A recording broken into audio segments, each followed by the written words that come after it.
Time now for Futures in Focus. Bitcoin still reeling from reports that Goldman Sachs is delaying plans to set up a crypto trading desk. Let's bring in Larry Shover, CIO of SFG Alternative. He's live at the CME right now. Larry, I'll jump right into it because when I look at what happened last week where we broke through 7,000 on Bitcoin, it looked like everyone was talking about going through that resistance level. Now we have to start talking about where's the next level of support. Yeah, exactly right. I mean, let's consider it's a market that's still dominated by speculators who love volatility. We still don't know whether it's a commodity or a currency, so it's hard to get a technical range on it. I mean, and if it is a currency or replacement for fiat, it's doing a very poor job as a store of value. What is it correlated to? So there's a lot of people out there who think about, we're through a support level that we want, and the next one is about $6,000. Hard to know, but I think it's also a market that's just so desperate for legitimacy. And the news about Goldman Sachs, although they are in the business, they're not actively trading it.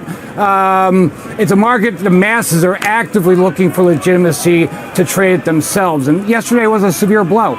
Okay, and then let's move on to, I guess, a more stable speculative asset in WTI and oil futures. We were above $70 for a little bit, and now we've sort of dropped back down over the last couple of days. Is this related to the emerging market issues, or is this more a domestic supply and demand issue?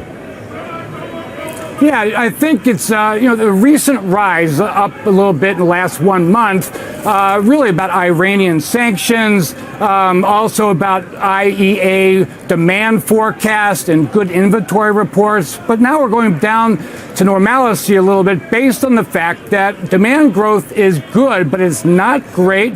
And yeah, we're worried about a slowdown, a global slowdown, even though consensus thinks we're going to see a compromise coming out of China and the U.S. I mean, that's just a guess. And that said, the odds of a slowdown are very good. So I think that oil is starting to settle into that range. All right. Well, so last night, though, we saw the API numbers showed a build in inventories over at Cushing. We're going to get the EIA data shortly here. How exactly would you trade that, knowing what we know from the API numbers last night?